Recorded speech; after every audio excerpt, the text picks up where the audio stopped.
Yo mga idol, kamusta? Sports Talk PH nga pala. Ang pasabog na laban, pag-usapan natin yan mga idol. Ngunit bago ang lahat ay huwag kakalimutang mag-subscribe at i-click ang notification bell button for more sports talk.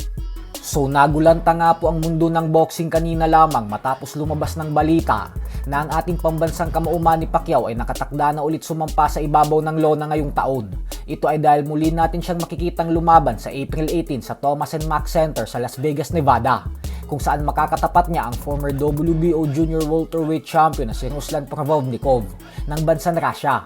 Ang kanilang sagupaan ay nakatakdang ganapin sa 147-pound welterweight division. Pero isa lamang po itong 10-rounder exhibition fight. Madami po ang nagulat sa balitang ito dahil syempre ang buong inaakala ng lahat ay isa kay WBA welterweight champion Rolando Romero at former undefeated 5 division champion Floyd Mayweather Jr. ang sunod na makakalaban ni Pacquiao. Kaya wala talagang nag-aakala na si Ruslan ang kanyang makakasagupa.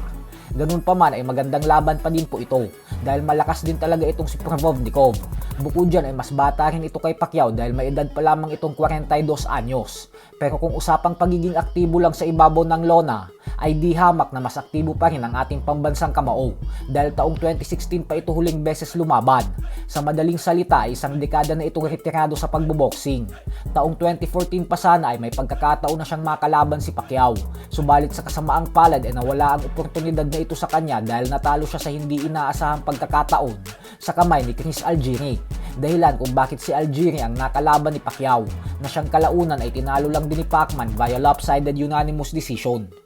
Sa kabilang banda naman mga idol ay talaga nga pong gumagawa na ngayon ng pangalan ang Pinoy na si Jaybirnio P. Benito sa mundo ng Philippine boxing. Bago po kasi ang kanyang laban sa Amerika nitong Lunes lamang ay halos walang nakakakilala sa kanyang mga Pinoy dahil nakabase ito sa Estados Unidos. Subalit nabigyan ito ng pansin ng mga Pinoy boxing fans matapos niyang masilat ang former undefeated knockout artist na si Abel Mejia dahil tinalo niya ito via third round technical knockout.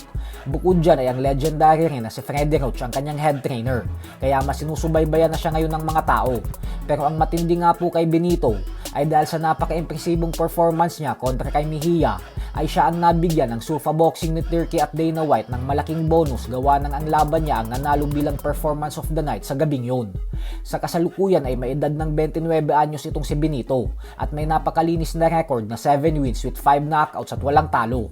Madaming Pinoy fans naman ang nagsasabi na itong si Benito daw ang nawawalang kapatid ng former unified IBF and WBA Super Bantamweight Champion Marlon Tapales dahil magkamukha daw ang dalawa. At speaking of Marlon Tapales, ay wag po natin kakalimutan na kasado na din ang kanyang laban sa bansang Japan sa buwan ng Abril kontra sa kapwa former world champion at minsan na rin nakalaban ng angas ng Pinas General Casimero na si Yukinori Oguni. Kaya suportahan din po natin si Tapales sa laban niya na ito. So hanggang dito na lang po muna tayo mga idol.